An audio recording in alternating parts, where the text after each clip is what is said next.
യതീഷ് ചന്ദ്ര എന്ന പേര് കേരളം പലവട്ടം ചർച്ച ചെയ്തിട്ടുണ്ട്. പുതുവൈപ്പ് LPG പ്ലാന്റ് വിരുദ്ധ സമരക്കാർക്കെതിരെയുള്ള നടപടിയുമായി ബന്ധപ്പെട്ടാണ് അന്ന് കൊച്ചി സിറ്റി DCP ആയിരുന്ന യതീഷ് ചന്ദ്ര ചർച്ചയായതെങ്കിൽ പിന്നീട് ശബരിമലയിലെ സ്ട്രിക്ട് ഓഫീസറായി സമൂഹ മാധ്യമത്തിൽ തരംഗമായി മാറിയ യുവ IPS ഓഫീസർ യതീഷ് ചന്ദ്രയെയും കേരളം ചർച്ച ചെയ്തു. ഇപ്പോഴാ പൂരപ്രേമികളിൽ ഒരാളായി ജനക്കൂട്ടത്തിനൊപ്പമുള്ള യതീഷ് ചന്ദ്ര. മുൻ കമ്മീഷണറുടെ വീഡിയോ ചർച്ചയാകുമ്പോൾ ചോദ്യങ്ങളെല്ലാം മുഖ്യമന്ത്രി പിണറായി വിജയന്റെ ആഭ്യന്തര വകുപ്പിന് നേരെ തന്നെയാണ്. ആഭ്യന്തര വകുപ്പിലെ ഉദ്യോഗസ്ഥർ തന്നെ, പോലീസുകാർ തന്നെ യതീഷ് ചന്ദ്രയുടെ പഴയ വീഡിയോ ആവേശമാക്കുമ്പോൾ പൂരപ്രേമികളും അത് ഏറ്റെടുക്കുമ്പോൾ നിലവിൽ പൂരം അലങ്കോലമാക്കിയവർക്കുള്ള കനത്ത പ്രഹരം, മുഖ്യമന്ത്രി പിണറായി വിജയന്റെ ആഭ്യന്തര വകുപ്പിന് നേരെയുള്ള ചോദ്യം, BJP ആരോപിക്കുന്നത് പോലെ അല്ലെങ്കിൽ BJP അനുകൂലികളും പ്രവർത്തകരും ഒക്കെ പറയുന്നത് പോലെ പൂരം അലങ്കോലമാക്കാൻ ശ്രമിച്ച CPM-നുള്ള കനത്ത മറുപടി. ഏതായാലും കേരളം വീണ്ടും യതീഷ് ചന്ദ്രയെ ആഘോഷിക്കുകയാണ്. നേരത്തെ ശബരിമലയിലെ സ്ട്രിക്ട് ഓഫീസറായി സമൂഹ മാധ്യമത്തിൽ തരംഗമായ യുവ IPS ഓഫീസർ യതീഷ് ചന്ദ്രയുടെ വ്യത്യസ്ത ലുക്കിനാണ് ആരാധകർ കൈയടിച്ചത്. ഇതുവരെ കണ്ടിട്ടില്ലാത്ത വേഷത്തിൽ യതീഷ് ചന്ദ്ര പ്രത്യക്ഷപ്പെട്ടതും മുണ്ടും ഷർട്ടും ധരിച്ച് വിവാഹ ചടങ്ങിൽ പാട്ടിനൊപ്പം നൃത്തം വെക്കുന്ന വീഡിയോ ഒക്കെ വൈറലായിരുന്നു. ഇപ്പോഴതാ പൂരപ്രേമികളിൽ ഒരാളായി ജനക്കൂട്ടത്തിനൊപ്പം നിൽക്കുന്ന യതീഷ് ചന്ദ്രയെ ആഘോഷമാക്കിയിരിക്കുകയാണ് കേരളം.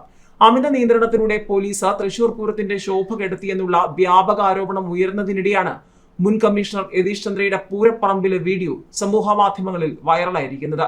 യതീഷ് ചന്ദ്ര തൃശൂർ കമ്മീഷണറായിരുന്ന കാലത്ത് അദ്ദേഹം പൂരത്തെത്തിയവരോട് മാന്യമായി പെരുമാറുന്നതും അവരോടൊപ്പം പൂരം ആഘോഷിക്കുന്നതും ഒക്കെ തന്നെയാണ് ഉള്ളടക്കം. തൃശൂർ പൂരം അലങ്കോലമാക്കിയതിന് പിന്നിൽ പോലീസിന്റെ ഭാഗത്തു നിന്നും ഗുരുതരമായ വീഴ്ചയുണ്ടായെന്ന വ്യാപകമായ ആക്ഷേപം ഉയർന്നിരുന്നു. ഇതിനു പിന്നാലെ മുഖ്യമന്ത്രി പോലീസ് മേധാവിയോട് റിപ്പോർട്ടും ആവശ്യപ്പെട്ടു. പോലീസിന്റെ ഭാഗത്തു നിന്നും അനാവശ്യ നിയന്ത്രണങ്ങൾ ഉണ്ടായെന്ന് വ്യക്തമാക്കുന്ന തരത്തിലുള്ള വീഡിയോ ദൃശ്യങ്ങൾ പ്രചരിച്ചതോടെ city police commissioner Ankit Ashokan, assistant commissioner K Sudarshanan എന്നിവരെ തെരഞ്ഞെടുപ്പ് കമ്മീഷന്റെ അനുമതിയോടെ സ്ഥലം മാറ്റി. തൃശൂർ പൂരത്തിന് ആനകൾക്ക് നൽകാൻ കൊണ്ടുവന്ന പട്ടയും കുടമാട്ടത്തിനെത്തിച്ച കുടയും കമ്മീഷണർ അങ്കിത് അശോകൻ തടയുന്നതിന്റെ ദൃശ്യങ്ങൾ ഞായറാഴ്ച പുറത്തു വന്നിരുന്നു. എടുത്തുകൊണ്ട് പോടാ പട്ട എന്ന് കമ്മീഷണർ ആക്രോശിക്കുന്നതും വീഡിയോയിൽ വ്യക്തമായിരുന്നു. വെള്ളിയാഴ്ച അർദ്ധരാത്രിക്കു ശേഷം തിരുവമ്പാടി വിഭാഗത്തിന്റെ എഴുന്നള്ളിപ്പിനും ആൾവരവിനും തടസ്സമാകും വിധം റോഡ് തടഞ്ഞപ്പോൾ പൂരം ചടങ്ങ് മാത്രമാക്കാൻ ദേവസ്വം തീരുമാനിച്ചിരുന്നു. പോലീസിന്റെ നിലപാടിനെതിരെ പരാതിപ്പെട്ടിട്ടും ഫലം ഉണ്ടാകാത്തതിനെ തുടർന്നാണ് കടുത്ത തീരുമാനമെടുത്തത്. പൂരം ചെറിയ ചടങ്ങാക്കാൻ തീരുമാനിച്ചതോടെ രാത്രി 11:30 തുടങ്ങി 2-ന് അവസാനിക്കേണ്ട തിരുവമ്പാടിയുടെ പഞ്ചവാദ്യം 1:30 അവസാനിപ്പിച്ചു. 9 ആനകൾ അണിനിരുന്നത് 1 ആക്കി. പന്തലുകളിലെ ദീപാലങ്കാരം അണച്ചു. വെടിക്കെട്ട് അനിശ്ചിതത്വത്തിലായി.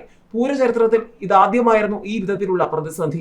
ഇതിനിടയിലാണ് യതീഷ് ചന്ദ്രയുടെ പഴയ പൂര വീഡിയോയും ഒക്കെ സോഷ്യൽ മീഡിയയും പൂരപ്രേമികളും പോലീസും ഒക്കെ ആഘോഷമാക്കിയിരിക്കുന്നത്. ഏതായാലും ഇത് താണ്ട പോലീസ് എന്ന് പറഞ്ഞുകൊണ്ട് പൂരപ്രേമിയായ യതീഷ് ചന്ദ്ര വീണ്ടും വൈറലായിരിക്കുകയാണ്. ഏതായാലും വീണ്ടും സൂപ്പർ ഹീറോയായി മാറിയിരിക്കുകയാണ് യതീഷ് ചന്ദ്ര. പൂരപ്പറമ്പിലെ പഴയ വീഡിയോ സ്റ്റാറ്റസ് ആക്കി പോലീസിന്റെ മറുപടി ചർച്ചയായതോടെ ഒരു ഇടവേളയ്ക്ക് ശേഷം യുവ IPS ഓഫീസറും ചർച്ചയായിരിക്കുകയാണ്. ഏതായാലും തൃശൂർ പൂര വിവാദത്തിൽ കേരള പോലീസിന്റെ മാസ് മറുപടിയുമുണ്ട്. പൂരം കുളമാക്കുന്ന പോലീസ് എന്ന പ്രചാരണത്തിന്റെ മുനയൊഴിക്കാൻ മുൻപ് യതീഷ് ചന്ദ്ര പൂരപ്പറമ്പിൽ വിതറിയ ആവേശമാണ് പോലീസുകാർ പ്രതിരോധത്തിനായി വ്യാപകമായി സ്റ്റാറ്റസ് ആക്കിയിരിക്കുന്നത്. ഈ വർഷം നടന്ന തൃശൂർ പൂരത്തിലുണ്ടായ പ്രതിസന്ധികൾക്ക് കാരണം സിറ്റി പോലീസ് കമ്മീഷണറായ അങ്കിത് അശോകനാണെന്ന് പുറത്തു വന്നതോടെ കമ്മീഷണറെ തെരഞ്ഞെടുപ്പ് കമ്മീഷന്റെ അനുമതിയോടെ ചുമതലയിൽ നിന്നും സർക്കാർ നീക്കിയിരുന്നു. കമ്മീഷണർ കയർത്ത് സംസാരിക്കുന്ന ദൃശ്യങ്ങൾ പുറത്തു വന്നതോടെയാണ് സർക്കാർ നടപടിക്ക് നിർബന്ധിതമായിരിക്കുന്നത്.